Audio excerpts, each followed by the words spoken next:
ನಾಗನಿಧಿ ರಹಸ್ಯನ ತಿಳ್ಕೊಂಡು ಯಾರಿಗೂ ಹೇಳ್ದೆ ಎಷ್ಟು ಪ್ರಶಾಂತವಾಗಿದೆಯೇ.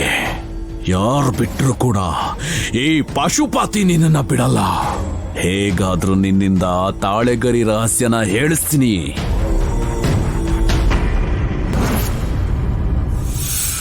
ಪುಣ್ಯ ತುಂಬಾ ಬದಲಾಗಿದ್ದಾಳೆ. ಸಾಮಾನ್ಯವಾಗಿ ಕೇಳಿದ್ರೇನೆ ಹೇಳಲ್ಲ. ಈಗ ಪರ್ಣಿಕಾ ತರ ಕೇಳಿದ್ರೆ ಖಂಡಿತವಾಗ್ಲೂ ಹೇಳಲ್ಲ. ಮತ್ತೆ ಹೇಗ ಅವಳು ಹೇಳ್ತಾಳೆ, ಯಾರು ಕೇಳಿದ್ರೆ ಹೇಳ್ತಾಳೆ. ಹಾ, ಅರ್ಥವಾಯ್ತು. ಮಾಲ ತರವು ಕೇಳ್ತೀನಿ.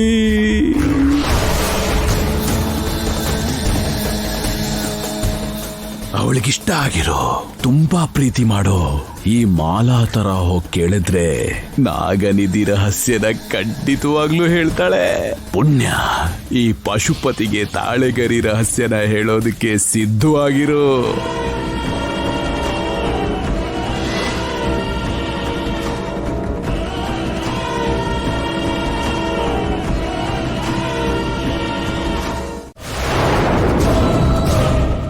ಹೇಳು, ನನ್ನ ಹತ್ರ ಏನು ಮುಚ್ಚಿಡಲ್ಲ ಅಲ್ವಾ?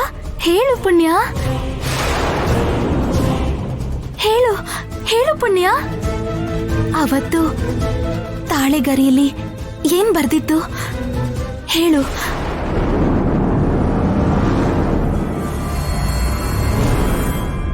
ಪಶುಪತಿ, ಈ ನಾಗಮ್ಮನ ಹತ್ರನೇ ನಾಟಕನ ಮಾಡ್ತೀನಿ.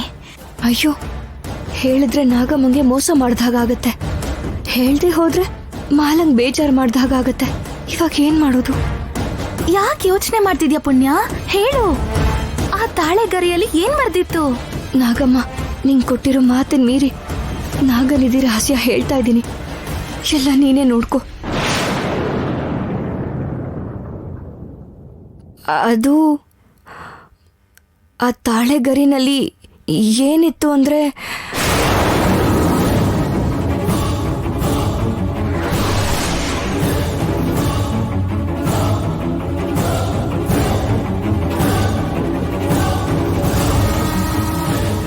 ಏನ್ ಯೋಚನೆ ಮಾಡ್ತಿದ್ಯಾ ಪುಣ್ಯ? ಹೇಳು.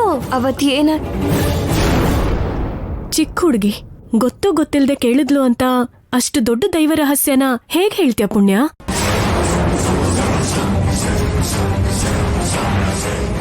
ನೀನು ನನ್ನ ಹಾಗೆ ಬದ್ಲಾದ್ರೆ ನಾನು ನಿನ್ನ ಹಾಗೆ ಬದ್ಲಾಗಲ್ವಾ ಪಶುಪತಿ? ಅಂದ್ರೆ ಅವಳಿಗೆ ಹೇಳಿದ್ರು ಅವಳು ಯಾರಿಗೂ ಹೇಳಲ್ವಲ್ಲ. ಹೇಳಿದ್ರು ಹೇಳ್ದೇ ಇದ್ರು ದೈವ ರಹಸ್ಯ ನಿನ್ನ ಹತ್ರನೇ ಇರ್ಬೇಕು. ನಿನ್ನನ್ನ ಬಿಟ್ಟು ಅದು ಯಾರಿಗೂ ಗೊತ್ತಾಗ್ಬಾರ್ದು. ಅಯ್ಯೋ, ನನ್ ಪ್ರಾಣ ಹೋದ್ರೂ ನಾನು ಹೇಳಲ್ಲ. ಅದನ್ನೇ ಪಾಲಿಸು ಪುಣ್ಯ. ಅತ್ತೆ ಕರೀತಾ ಇದ್ದಾರೆ, ನೀನ್ ಒಳಗ್ ಹೋಗು. ಏನು ಅನ್ಕೋಬೇಡ ಮಾಲಾ, ಅದು ದೈವ ರಹಸ್ಯ, ಚಿಕ್ಕ ಮಕ್ಕಳಿಗೆ ಹೇಳ್ಬಾರ್ದು.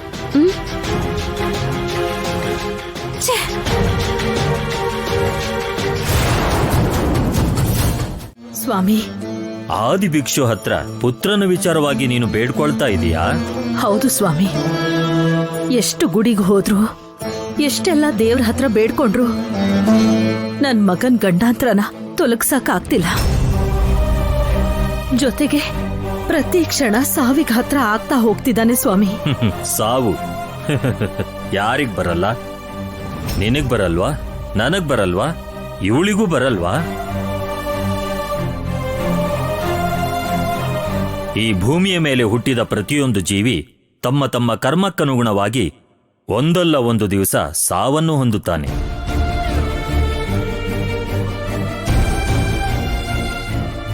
ಇಲ್ಲದಿದ್ರೆ ಒಬ್ಬರು ಮುಂದೆ ಮತ್ತೊಬ್ಬರು ಹಿಂದೆ.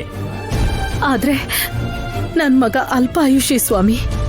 ಅರ್ಥಕ್ಕೆ ಅವನ ಜೀವನ ನಿಂತು ಹೋಗುತ್ತೆ ಅಂದ್ರೆ ಈ ತಾಯಿ ಹೇಗ್ ಬದುಕ್ಬೇಕು ಸ್ವಾಮಿ? ಮರಣ ಸತ್ಯ.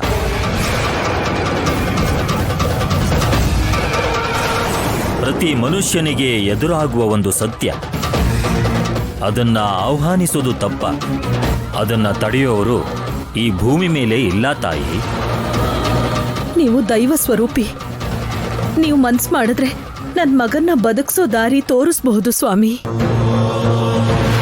ನಿಮ್ ಕಾಲ್ ಹಿಡ್ಕೋತೀನಿ, ದಯಮಾಡಿ ನನ್ ಮಗನ್ನ ಬದುಕ್ಸೋ ದಾರಿ ತೋರಿಸಿ ಸ್ವಾಮಿ.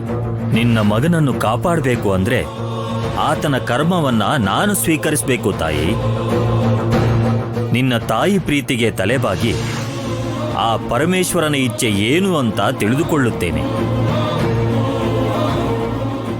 ಓಂ ನಮಃ ಶಿವಾಯ. ಓಂ ನಮಃ ಶಿವಾಯ.